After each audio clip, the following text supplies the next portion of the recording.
Hello, everybody. Welcome to SDEV 153, website design. It's usually a really fun class. This is one of those subjects where we make things look really nice really quickly. One thing I really like to cover, we'll see it in a couple weeks. Another good thing about this class, I like to show how to monetize a website, because that is one that in one class you have a way that you can just turn your knowledge around and start making money. It's actually a lot easier than you think, because I realize that Google is actually holding back advertising firms. They would love to put ads on like your homework assignment, because when the teacher grades it, that's a guaranteed view. So in a lot of ways, monetizing a website is just telling Google to stop holding back the advertisers. They give you some code, copy and paste that in, and send you a check. I always like to include that in this class because it's nice to be able to monetize the knowledge immediately like that, instead of years down the road. But it's usually really fun. We get started in making websites. Ultimately, what we study in this class, though, isn't how you're going to make websites. If you're on this path, what we're doing in this class, you'll write code that writes the code we do here. But before we write code that writes this code, write other code that writes this code, we kind of have to learn this code, where outputs from another program, and then we give that software to like a graphic designer that drags their mouse around and decides how to do it. But we're gonna start with this, and there's some other things too. Markup languages are one of our standard ways of encoding data. It's a way that works really, really well for a computer. It's a nice middle ground between what's nice and readable for a human and the format a computer needs it in. So markup languages are very common. So we'll see a couple others than HTML and CSS. Cascading style sheets is an official standard of how we do the style rules on our websites. And y'all are probably well aware there's lots of programming languages in the world that aren't standardized the way websites are. So most of those other programming languages over the years, people have went ahead and added cascading style sheets into those, so we can use CSS if we're like making a GUI in C++ or something. Just because there is a standard in one place, we might as well use it somewhere else, because everybody has to know that standard, and it makes things a lot easier. So the knowledge from this class will transfer into other things as well. And like I started off with, this is a class, a subject that we can monetize immediately, which is something that's really nice when we come to school, instead of waiting for years down the road. First off, I want to go over some course policies and all that stuff. For those who haven't had me in class before, there's a couple things to keep an eye on, especially due dates. I do due dates different than what a lot of your other instructors might. So we'll talk about that. One thing real quick before I start sharing the screen, for those on the Zoom call, if you want to send me a direct message in the chat, see that one that says Chris PC? Some days there might be ones that says Chris Chromebook or Chris Mac, whichever computer I bring in. I started just keeping a computer in my office, so it'll probably be this PC every time, but that's my personal computer, because I like to use computers I have full admin privileges on, and I just use the one in the classroom so for the cameras and microphone. So if you go to send me a direct message, make sure you send it to the one that has that says Chris, and not the one with my full spelled out name. Just letting you know. But feel free to just unmute your microphone and say something. Once somebody share the phrase, "There's no such thing as an interruption on a Zoom call." Just, that whole raising your hand and waiting politely doesn't quite work for those on Zoom. This is a Learn Anywhere class, so we'll have a mix. I'll be on campus every day, so those who live close by, feel free to join me on campus. Our schedule says 1 to 3:45. In general, though, we'll wrap up the lecture part a little bit earlier than that. And I like to call it lab time, because this is an active subject. We learn by doing. We'll talk about stuff, but really we learn to make web pages by making web pages. So we want to make sure there's plenty of time to actively do stuff, and Okay. Every day we'll wrap up a little bit early. Usually there's one day in this class that runs a little bit longer just because of the content. But I'll try to let you know in advance today and be like, yeah, we'll be here till 3:30 that day. So it be a 2 break kind of day. But usually we'll have we'll go for about an hour, take a break, come back, go for about another hour, which will leave us 45 minutes or so for lab time. And I call it lab time, but basically I'll just be sitting around waiting for messages to come my way. If anybody has any questions, it's a great time to practice the skills. But I'm also big on saying that remember that if you're exhausted, relaxation is going to be productive in the long run. If you're exhausted and try to push yourself through it, you're not going to be nearly as productive as if you would have been if you just went and relaxed and then came back to stuff later. So I count relaxation as productive when you need it. And as students, a lot of times we do need that sometimes to relax and clear our minds. So we'll have time for that most days before 3:45. There's usually one day in this class where it just runs long. Otherwise, we have to break the topic in a period spot. Is anybody in their very first semester here? See any hands in the classroom? Nobody say anything on Zoom call? Okay, so I assume everybody knows how to find Ivy Learn, get to the course, and yeah, everybody obviously found the Zoom link at least. The one poor schmuck that's on the Zoom meeting that doesn't know where they go. Yeah, hopefully everybody's able to find it. I'll check on whoever doesn't hate whoever the one person. Oh wait, Gabe just walked in. Oh, everybody's here, so same number of people are here as what's on the roster. So yeah, so let's start looking at syllabus. I do the homepage. Keep important links here. There's going to be one more where we post the class examples since we're making websites. I'm just going to post them on the internet. Same way you're going to submit your homework. You're not going to send me files for your homework. You're going to put it on the internet somewhere and just send me the link to it. I'll post where the class example one is, and I usually like to set the agenda right here on the homepage. I tried a few different things instead of just that Ivy Online version of putting another link to all the modules, because there's already a link to modules. So trying different things there, and that one seems to work. So every week there'll be a to-do list there. I'm not going to go through every single point in the syllabus. Y'all know how to read, but a few key points right at the top of my cell number. During the semester, when classes are running, the only 2 things that make noise on my phone are text messages and the Ivy Learn inbox.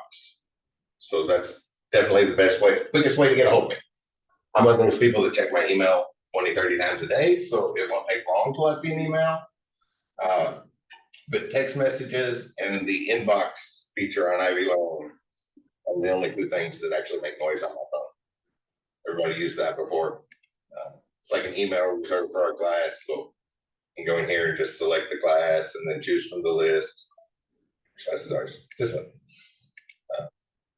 And then choose from list of teachers or students and email that's already filtered down for our class. That's the 2 quickest ways to get a hold of me. Any way you can find to get a hold of me works. It just might take a few minutes longer to do other routes. I have office hours before this class on Tuesday and Thursday in the afternoon, 4:30 to 5:30, afternoon, early evenings, or whatever you want to call that time. And I also do Sunday office hours because nobody does their homework on Wednesday morning. So Sundays from 4 to 5, obviously that one's on Zoom. You'll see the Zoom link here. This is where I'm also, anytime I'm in from office hours, I'm logged into this Zoom link. I also have a lot of administrative hours that are things that have to go on my schedule as administrative hours where I'm sitting in my office. So those who will be coming to campus and regular or are close to campus, take a look at the block schedule on my door because there's There's a lot of hours. I have like 18 administrative hours this semester. So if I'm in my office, I'm in my office. It's just broken up and identified as specific part things for the paperwork. So if you have any questions, just check the times I'm in my office. It's quite a few, but the ones actually listed as office hours are going to be Monday, Wednesday morning, right before our class, Tuesday and Thursday afternoon, and then Sunday on the Zoom call. Let's see, some stuff. The ed tech, that is the administrators over Ivy Learn. So if you have any trouble with Ivy Learn, this is who you want to reach out to with those sort of questions, or reach out to me and I will contact her. Disability support. I just like to pause here for a second for a quick note on this. This is America in 2024. Everybody's well aware of accommodations and all of that. One thing that can be a big change for those coming out of high school is in high school, the process is automated. You never have to think about it at all. Of people in the office handle it for you and everything. But once you come to college, where you hit 18, that arbitrary line at 18, you're considered an adult, or those in high school taking college courses, you count as an adult in that situation. And as an adult, that becomes private personal information. So the process is not automated anymore. You have to take the first step. That's it. You just have to take the first step, and then it's kind of. But unlike in high school, middle school, it is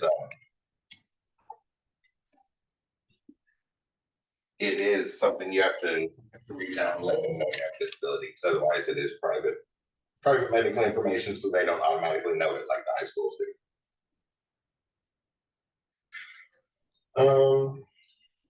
Lots of tutoring available on campus. I'm in the tutoring center regularly, Tuesdays and Thursday afternoons before my office hours. I'm in the tutoring center, which it's in the front corner of campus. It's probably easiest to describe it. Those who have seen campus here at Sellersburg, the big glass window that faces the interstate. That's where the tutoring's at. So there's a nice view and help with math and writing and all sorts of subjects. I'm in there a couple days a week if you need help with things. Clubs, it's always good to be part of stuff. Y'all can read a lot of this. I'll get through quickly. Testing services for proctored exams and certifications. We don't have either one. The exam, any quizzes and exams and things in this class are open book. I'm a big fan of open book stuff because in the real world, we're going to look it up. So I want to make sure you have good looking it up skills, because that's going to be the more important one in the long run. Notes about the library, they're doing a lot of stuff, regularly stuff in there. It's in the same room as the tutoring, or same area, call it Learning Commons. It's a great spot to study. Great big windows, you can stare out at the interstate. They also have some private rooms that you can reserve if you want something like that. Ivy Plus Career Link. At some point, maybe around week 3 or so, I'll have somebody come in from there, because everybody comes to school for the same reason. It's not to sit in the classroom, right? It's to get a good job, make good money. Ivy Tech has a department that helps with that while you're a student and after you graduate as an alumni. So I like to have them come by our class at some point. And for those taking this for Learn Anywhere from other campuses, your local campus also has a career link department. That's what we all come to school for, so definitely want to take advantage of it. They'll come in and visit us and fill you in on everything they do here. Probably around week 3. If there's ever an issue that you feel needs escalated, there's the supervisor, the dean from School of IT, and the School of Business, Logistics, Supply Chain Management. Gloria Fairweather, she'll probably stop in and say hi at some point. She likes to pop her head in occasionally and just say hi, meet the students, see their faces, things like that. So she'll probably pop in, but there's her contact information if ever anything needs escalated. So disability service, we talked about a moment ago, they're a subset of the IV Cares program. It's 2024 America, there's help out there, you know, necessarily not just for disabled persons or differently abled persons. Sorry, I say that correctly. There's help out there basically anytime we need it. And I like to point out this link right here, because from time to time, everybody needs a little bit of help. So this one right down here, IVAssistAuntBertha.com. Everybody knows there's lots of programs out in there, out in the world that are available to help you need, right? But sometimes finding the applicant, finding where the program is, figuring out where their application is, getting that filled out, all that can be a massive chore in itself. So somebody did take the time to go ahead and consolidate a database. This isn't the program directly, but this is a database of links to all those programs. So it's one spot you can go and search for any help you might need. Just enter your zip code. I live in Clarksville, so I'll put in that zip code. 2,246 different assistance programs around whatever the radius of near Clarksville is. So like transit, if you need help paying for gas. Yeah, this one still hasn't finished. So in 2020, when restaurants all shut down, the government set up that huge fund of money to pay for gas for people that work in restaurants and rely on tips. That's still going until they finish it, until they run through all the money. So they still haven't gone through all the money for that. But other sorts of transportation needs, veterans emergency grant money. So along with the VA money, just emergency money if you need it. All sorts of programs to help pay for gas. Which these are external programs. There is an internal Ivy Tech thing rolled out in test phase already. That some money for Ubers for students if you need that. If you need an Uber to get to the school and back. Not huge, like it's not going to cover like a full semester to come in every time. But if your car breaks down 1 week, it can help get to school. Food pantry. There's a food pantry here on Ivy Tech, and many other food pantries around. I don't think you can go more than 20 miles in America without hitting a food pantry somewhere. But everybody needs help from time to time. Help pay for housing, internet or phone bills. Those are important for schools or just utilities. Right? A day like today, you don't want to have the gas company shut off gas and try to make it through a day like today or a day like yesterday with space heaters. So all sorts of programs. So, but it's just consolidated. Somebody took the time to consolidate those links. So that one might be worth checking out at some point. Take note of where it is, or bookmark it or something if you'd like. Bookmark it or something. It's a very useful thing, and we all need help from time to time. Which also goes in the next one. There is an on-campus counselor. School can be very stressful, so there's a licensed therapist counselor on staff, so you can set up appointments with her. You see the email right there to reach out to her and schedule an appointment. And she likes to come out and talk to classes too. I can't remember what day it was, but she did send me she did send an invite that I accepted on my Outlook calendar that she's going to come visit the class and talk to everybody at some point. Because school can be very stressful, so it's nice when there's somebody to talk to. On top of life being stressful on its own, usually doesn't take just being alive is usually stressful enough. We don't need too many extra things. Okay, now in class stuff. So the required text materials. The book is an ebook. It should be available in the Ivy Plus bookshelf. Can somebody confirm that? I know I can see it, but they keep my account is set up differently than yours. So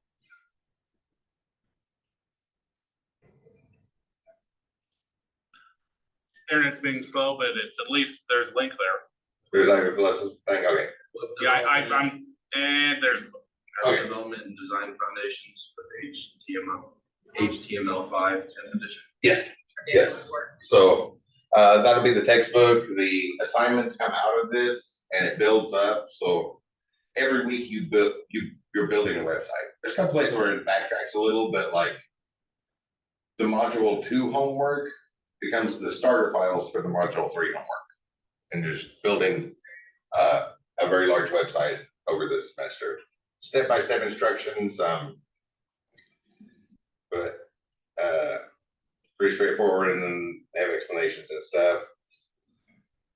If anybody has any trouble with the book, please let me know and we'll get something straightened out. Low cost, if you prefer paper, there are low cost options available. Those ones that go in a 3-ring binder. And you buy that. And I recently noticed some people would like rip open the cellophane and put it in there. If you get one of those, put it in the binder before ripping off the cellophane. I've seen some people do that because then you have a big pile of papers and it takes forever, but while it's wrapped up in plastic, those binders will poke right in them. It makes it a little bit easier. Here's, of course, outline of record, the general description of it. One thing to look at, not just for our course, but in every course, the syllabus will have these major course learning objectives. There's nothing subtle in the name there. It's the stuff we're supposed to learn in the course. This is the checklist. And I'll give you a reminder near the end of the semester. But in all your courses, come back and look at this list of major course learning objectives near the end. Because obviously this is the stuff you're supposed to be learning in the course. So if the course is a prerequisite for something else, you get in that next course, they're going to expect you to know these things. So it's just like the checklist. Think of it as getting your money's worth out of the course, right? The cost of tuition is on this class is to learn these 15 things, which are often vague and kind of open to interpretation. We'll come back to that, but that's just a note for all of your classes. Always make sure you check that, and at the end of the semester, if there's one of those things you feel you didn't learn, that's a question you definitely want to ask. The things you're supposed to be learning. Everybody knows not to cheat on stuff, do your own work, all of that thing, those things. Adhere to any copyright statements. I think in our example next week, maybe probably on Monday, we'll see how to do a copyright statement. Putting copyrights is great. Anytime you use somebody else's information, put a copyright on it or your own stuff, make sure you get that. So, I was writing down names. What was your name? Carson. I thought so. I saw you said, I figured you were signed in on Zoom there, so I already got your name wrote down. Yeah, if you're ever running late, yeah, it'd be okay. I do record all the sessions, so they will be available probably like 20 minutes after class. I'll mention it, might as well point at that. Over on the blue links in Ivy Learn, or if you're on like a phone, they're up at the top. They stretch it out where we have the blue navigation links. There's one for Zoom, and there's a tab here for cloud recordings. So I try to record most stuff. If we have a visitor, I usually don't record the visitor's presentation or something. But so Title IX statement. Everybody knows how to behave properly. There are certain things in our society that are taken very, very seriously, and get out of line with harassment or assault, and especially at a college or any sort of school, that is taken to the utmost extreme. And again, this is one of those that any high schoolers taking college courses, even if you're below that arbitrary 18 line, Title 19 violations would be, they would try you as an adult, consider it an adult situation. So everybody knows how to behave in our society. The standard protocols on that, y'all can read a lot of that. Let's get through this because it's still just kind of long. Okay, so this is one that is different on my class compared to a lot of your other instructors. Because a lot of your classes you may have had so far probably have everything due at 11:59 p.m. on Sunday night, right? I'm not a big fan of that because that's not how the real world works. Deadlines change, they're arbitrary. And if I make the due date something else, then last minute in our class isn't the same as the last minute in your other class. So everybody that waits to the last minute isn't trying to do all the classes at once. Since this is a Monday, Wednesday, our homework will be due on Monday. And the biggest thing here, I like to make sure there's a chance to ask questions. I remember on my way through school, one time I tried to send an email to the instructor asking a question about the homework. I was a little confused. And he said, ask when we get to class. This is an early morning class, and it was one of those that, I can't remember the exact time now, 9:30, this was years ago. Let's say the class started at 9:30. If you tried to turn your homework in at 9:31, it went straight in the trash can. It was one of those classes, and he told me I couldn't ask a question until I got to class. And that really, really bothered me, still bothers me to this day. So I try to make sure there's always a chance to ask questions. So like we're in module 1 right now. So module 1 homework will be due next Monday after we've started into module 2 and have had a class period to address any questions, which fits nicely with those other points that I like, that it's just, I don't think it's good practice and preparation for what you'll do after school to have all of the due dates always due at the same time in all the classes. So I like to change it up. Late work, some late work will be accepted with 3% deduction, but the late work that's accepted does change. So homework and quizzes, homework you can turn in until the end of the semester. It goes down 3% per day until it hits 50%. And I stopped grading at 50% because once a grade hits an F, then that's a bad grade. There's no need to keep taking points off and make it harder to recover from. But really, until we run out of time at the end of the semester, instead of a bad grade, you're more likely to get an email from me asking you to fix it. Like this and this and this is wrong. You want to fix that and get those points back instead of doing that. And if I ask for a resubmission, it goes from the original submission date. So if it was like 2 days late and it's 3 or 4 days before I get around to grading it, and I'm like, oh, there's some problems here, I'll send an email. It's like, there were some big issues. Can you fix this and this and this? And then that'll be like all the points on the assignment. It will still count as that original 2 days late, but whatever, or on time. It goes back to the original submission time if I asked for that, which I am more likely to do until we run out of time at the end, because correct is better than quick. Quizzes you can turn in 1 week late. So same 3% point deduction, but only 1 week on quizzes.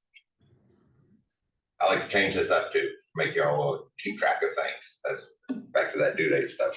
In the real world, deadlines change. They're constantly changing and adjusting. So I like to make them a little bit more dynamic than you used to seeing. Discussion boards can't be turned in late. It only works for that one week because it's a discussion board. I'm not a huge fan of them. They have some purpose, place to write. But ultimately, what it was supposed to be is in the traditional setting, right? Everybody came to school at the same time, sat through the same lecture, and headed back to the parking lot at the same time. Those conversations you have with your classmates in the hall to and from class and a break do contribute to education. Discussion boards were an attempt to replicate that. Yes, some sort of engagement. And a lot of classes you all may have noticed, since nobody raised their hand when I said it's ask if it's first semester for anybody. You might have noticed some are just regular assignments. Try to do some sort of discussion on ours. We'll talk about those here in a moment. But how they assume students are having conversations outside of class about the class. it happens sometimes, especially near the end of the semester. It happens sometimes when people get very excited and ready for the summer. My experience. Yeah, it is still discussion and engagement. And just like if you showed up at a party and your friends were like, oh, you just missed the best conversation ever, it means you missed it. You can't bring it back up. So I kind of treat them that way. Quizzes, you got 1 week. 1 week to do. Exams are different. We just have a final exam in here. I think we have a final exam.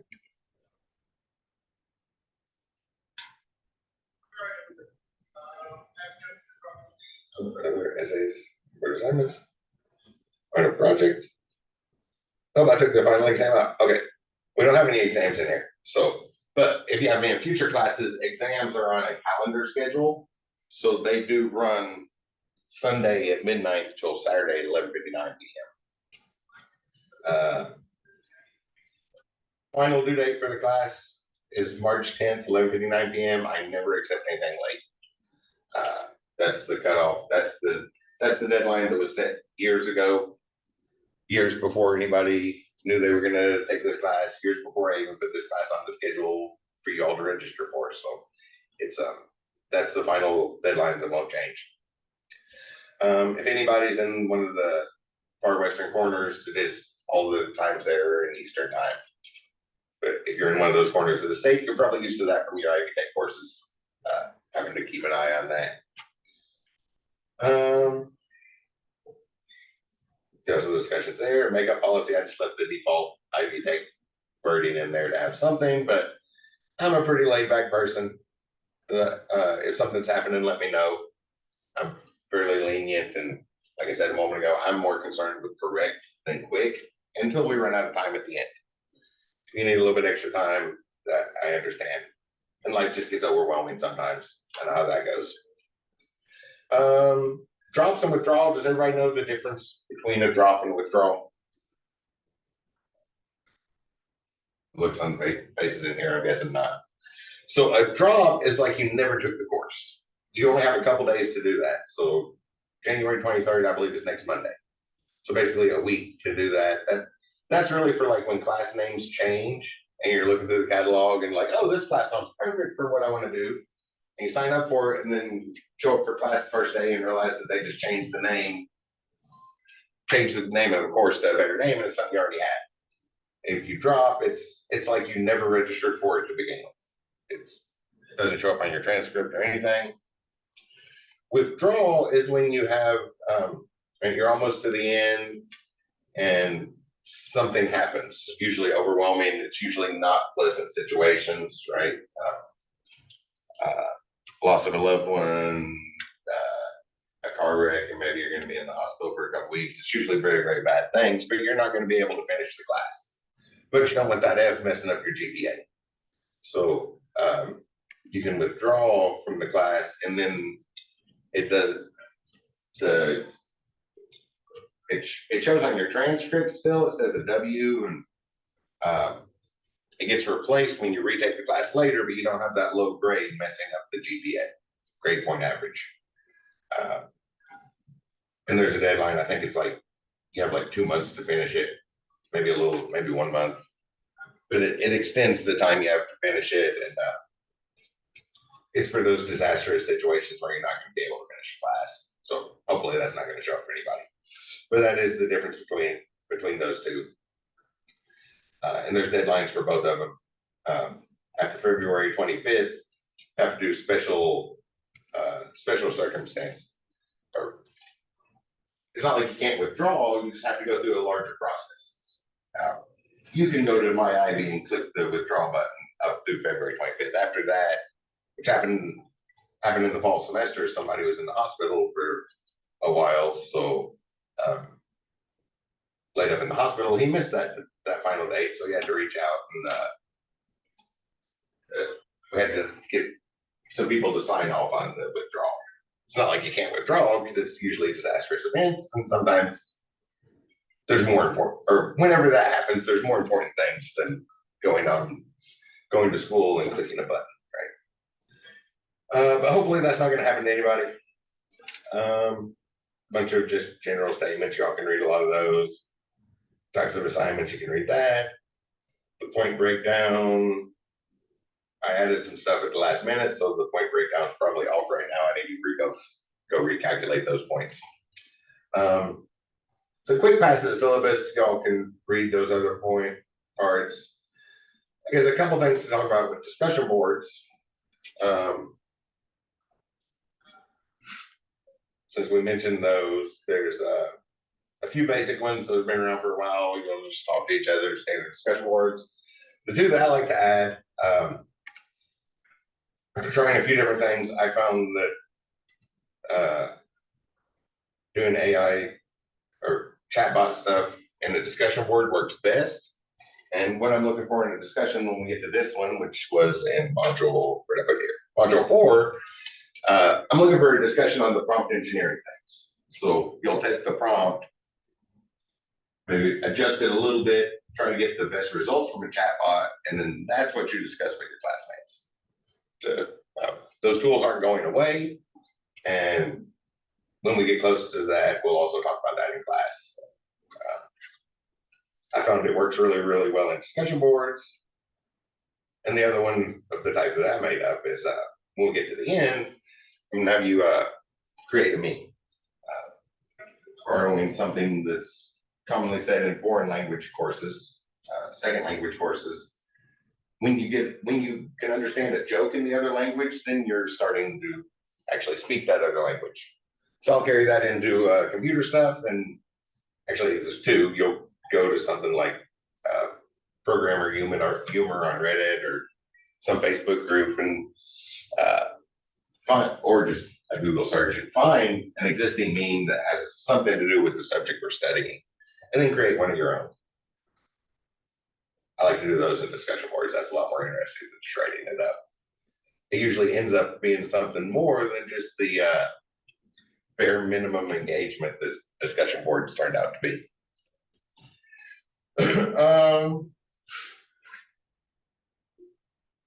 I guess we're already jumping into stuff. So there's a couple things. If you look ahead at module 1, the getting set up. Oh, I forgot to mention that in the due dates. Setup assignments have to be turned in that module.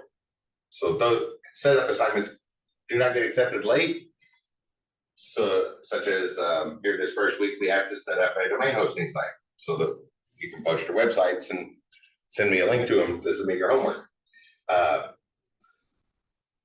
Those sort of setup assignments don't get accepted late, but you have to do them in order to continue on in the class anyway. So make sure you get those turned in on time. But I just like dynamic due dates because I don't think having set due dates or set deadlines is good practice or preparation for the real world. There's 2 things here that I put in the first module that aren't due till the end of the semester. One's HTML essay. So I assume everybody's used a document editor by now, right? Microsoft Word, Google Docs or something. So you end up written an essay, but this class is about making websites, and in particular, we'll be spending a lot of time with cascading style sheets, CSS, to set up style rules. So I know you know how to use like the center button in Word and left alignment, double spacing in Word, but we're studying something that makes all those rules. So in programming classes, I like to have you program those buttons, basically. So we'll do it with HTML. Usually people have fun with this one. They really enjoy it. I've had some amazing ones. Some of them that like look like somebody printed. They wrote the essay and then they styled it with programmatically in CSS so that it looked like somebody printed it out and set it on a chair.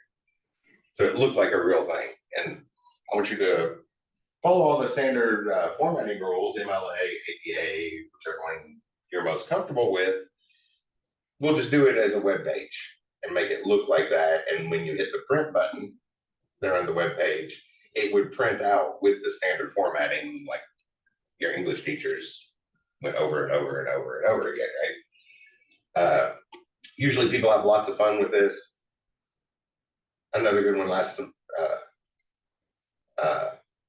last spring? Yeah, last spring, where it looked like they had the essay printed out sitting on the desk with they did a background image with a coffee cup and a computer beside it. So that sort of look on it, so that it looks right there. And then when you hit the print button, all those extra features go away and it prints in like MLA or APA formatting, all the standard stuff. Usually when people first see that, they think that sounds overwhelming, but when you're not due till the end of the semester, and that's when people usually say was a lot of fun by the time once they get in there and do it. As opposed to like the textbook assignments where you're following this, there's a bunch of instructions, or like type this on line 90 here. I guess not quite always that detailed, but instead of the step-by-step stuff, you're doing something entirely there. Also, no matter what field you go into, it's important to stay up on the latest changes. Even more so important in anything IT related. So some of y'all have seen this before. I do this in every class. So also a report, written report, maybe not necessarily written, but a report on new technology in the industry from the last 6 months. This class is about web stuff, so web technology is kind of preferred there. You'll look up three types of technology and just do a quick write-up on it, a paragraph. But that's not the only options because essays are boring. Essays haven't changed since the 1920s. We can do way better than that these days. There's a bunch of links here, so if you're in one of the other programs, I did go ahead and collect a whole lot of links. So you can look at, see what, which one you're most interested in, and just look for some new technology from the last 6 months or so and do a report on it. But it's a report, so like a news report. One alternative might be a video submission. We have Canvas Studio here, where you can do screen capture recordings. It's built right into the LMS over in the green links. At the left, Canvas Studio, and this has a screen capture recording software. Zoom's using my camera right now, but the first time you click it, it has to download the software. It's Webcast-O-Matic. It's a very popular one. They have a free version and they have a paid for version with a lot more features. This is the paid for version. So a really nice screen capture recording software. Then you can do that report like it was a news report or something. Or a blog. We're making websites, so we have a great way to make a blog. Make a really nice looking blog. And before that's due, then we will talk about monetizing websites so you can be able to put ads and stuff on it so it looks like a typical blog these days. Or a podcast. I'm still not quite sure how to do the description of a podcast. I guess if you're in a hurry at the last minute, you probably pull out your phone and just record you talking about the stuff. We call that a podcast. But usually when we say podcast, we think of a little bit more, right? It's researched and scripted and planned out. But some different alternatives, something better, or just a traditional essay format works as well. With the new formats, just think about 1 to 2 page written, so basically a paragraph or 2 on each one of the new technologies, and translate that into like a video or a podcast. Think about how long it would take you to read that. I think I put a number in the instructions here. Yeah, I printed one out and it took like 8 minutes to read it. So. TVs are about to pop off. Oh, well, that shouldn't happen. Huh. Oh, it didn't work for them. I'll have to look into why the timer is set on those. Yeah, so I just printed out like a 2-page essay ad and read it out loud is where I came up with that time. So that was a very rough estimate. Looking for new formats and but just trying to include the same amount of content no matter how you deliver it. What would be a 1 or 2 page report? If the TVs were already on when you came in, a lot of smart TVs have hey, you've not been doing anything, we're gonna turn it off here. Oh yeah, they were on, and the class before here started at like 8:30 or 9 o'clock this morning, so. A lot of them have that, nobody's touching this, so we're gonna automatically turn it off anymore nowadays, so. Yeah, save a little bit of electricity. It's not much per TV, but when there's 7 billion TVs, it adds up. So, any kind of topic or any kind of technological topic that you want, basically that. Yes. 3 different. Yeah, 3 different ones. Yeah, it's web stuff, but I assume you're going to write about games. Maybe. There's been some good, neat advancements in games recently. I heard Atari's bringing out another thing. I was excited about that just for nostalgia things, like, oh, I might never play on that, but I was born in the 70s. I remember when Atari was the latest newest thing. So just recently in VR, a company finally released commercially available self-tracking trackers. Before now in VR, you have to have like base stations that are watching your trackers, various cameras around.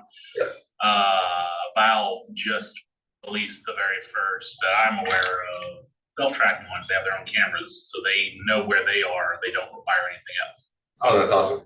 Less setup, basically. You just plug them in, play, tell them they're your foot, your hand, or whatever, and they know, oh, okay. And that's basically it. Awesome. Are you, well, I guess it's off topic. Are you taking the 248 class? Game Dev 2. So I'm hoping to have VR lab set up by then. The order's been placed, so we'll at least have the headsets. So we'll be able to program those. But that's a different class. That's like 8 weeks away still. So that's the quick run on the policies. In general, I'm a very laid back, easygoing person. If something happens, reach out, let me know. I'm usually happy to work with people. I can attest to read through this. Probably that was about an hour. Might be a good time for a break, and then we'll get started into content. That way we don't stop in the middle of anything. Unless anybody have any questions about anything. For a few seconds. People on Zoom call have time to unmute. Okay, yeah, that was 55 minutes of boring stuff. So why don't we take a quick break, and that way we don't have to split off from another topic. I was actually looking to take a break about 5 after this. We'll get back from break then. My laptop says 1:53, so we will get back to it at 2:03. See y'all in just a moment.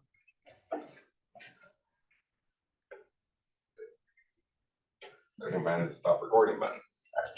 Stop screen share first.